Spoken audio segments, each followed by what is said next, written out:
Hello, Ben here from Walford Weekly, and this week we are going to be looking at maybe a totally forgotten episode in EastEnders history from 1987, where not much really happened, but for some reason it's just one of those episodes that has stuck in my mind and I wanted an excuse to talk about it.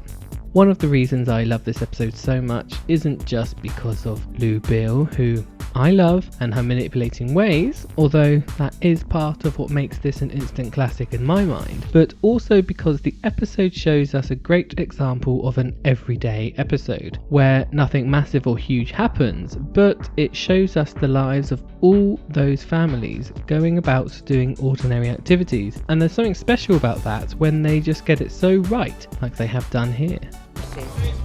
Gambling? A God-fearing Christian woman like you, gambling? There's no harm in it, not really. I'll put it on for you. Oh, will you, Barry? Oh, you're a gentleman. There is also a lot of heart and comedy in the episode, with Tom trying his hardest to impress Dot with some of the things he has found and put by for her at the Brick-a-Brack store. We have Mary, who's given free things left and right when everyone around her is trying to support her, and also the absolute chaos that ensues when the doors open to the general public. You are given an instant feeling of being transported back in time to see that really we haven't changed that much at all in the way we all flock to get a good deal.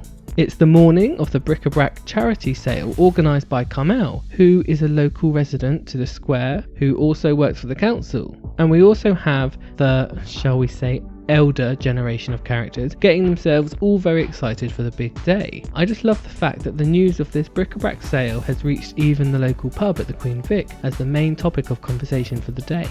There's people's whole life in this bag. There's toothpaste, toothbrush, socks, pyjamas. You just sling the whole lot in the bin. The episode starts off showing everyone getting ready for the sale, even though Lou Beale is trying her hardest to act in the least bit excited by the idea of going. And there is an ongoing joke about this dirty, smelly old suit of Den's that makes more than one appearance in the episode. Why not? You're good with a needle, soon make it fit me.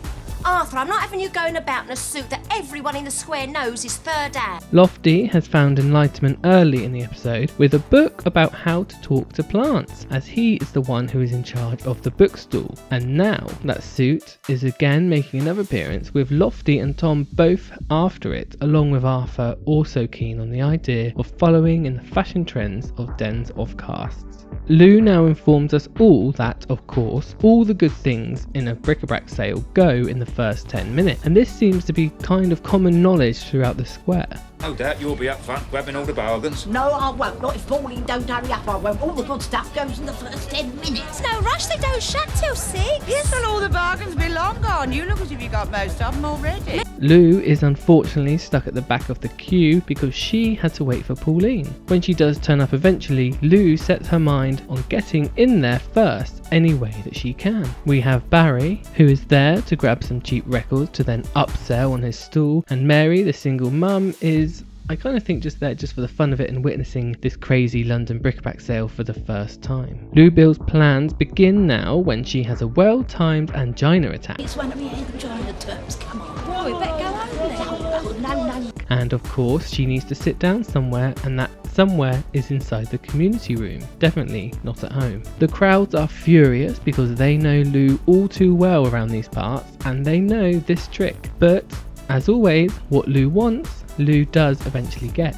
When she's inside, that angina attack soon goes and her sit down is pushed to one side, when we get to witness her in the background going through everything she can, hunting for that all important bargain before anyone else is allowed in. Now, Anna Wing's acting through this whole episode is nothing but outstanding. The comedic timing she shows just gets me every single time I rewatch this episode. We get another reminder here as well that Tom is still after that smelly old suit as well.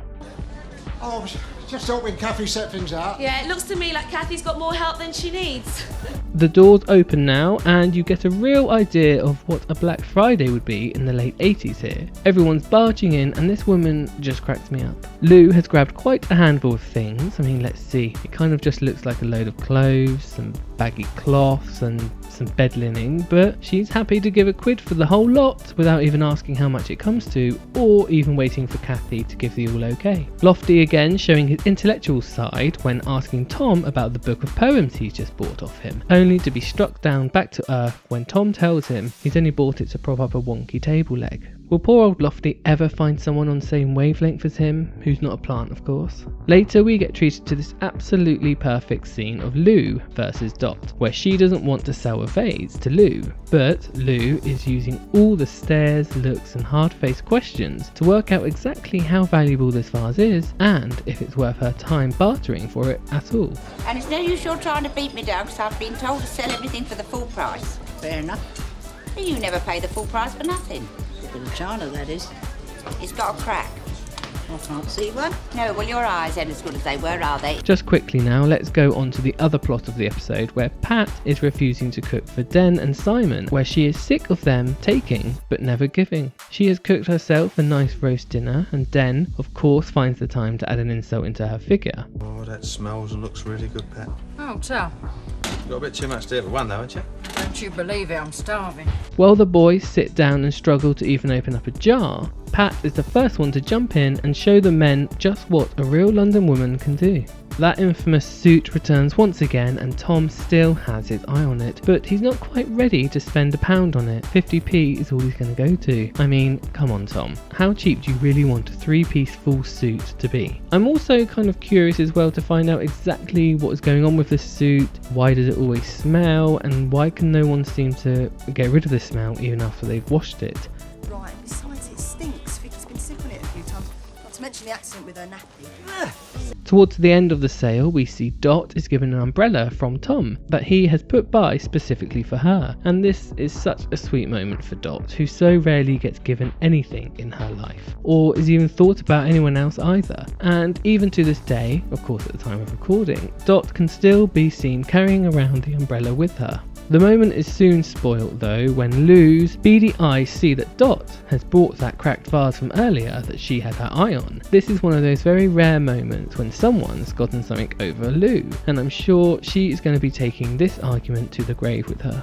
Once the sale is over and done, Lou is left seething by the vase incident at the Vic, and the suit, which has now been altered, is shown off by Tom very proudly. It's just a shame that he has no sense of smell to notice why exactly everyone is avoiding him all of a sudden. Now, there's no real end to this storyline, and I guess it's one of the reasons why I just loved it so much. As I said, it was one of those everyday normal things that kind of just happens on the show, and these kind of episodes might not go down in history as anything noteworthy, but I feel they're needed as an important reminder to us that there are people and we're following them, and they can come across as everyday people just like us. And also, add in the fact that the comedy writing on the show was kind of at its best back in '87, it's no surprise that this episode had stayed in my mind for just so long. So let me know in the comments below if you even remember this episode, and if you do, what you thought about it. Don't forget to check out some of the other videos in the series where I look back at other random episodes in the show's history on our channel. Like always, please let me know if you have any suggestions for episodes we can cover in the future, and thanks for watching right until the very end.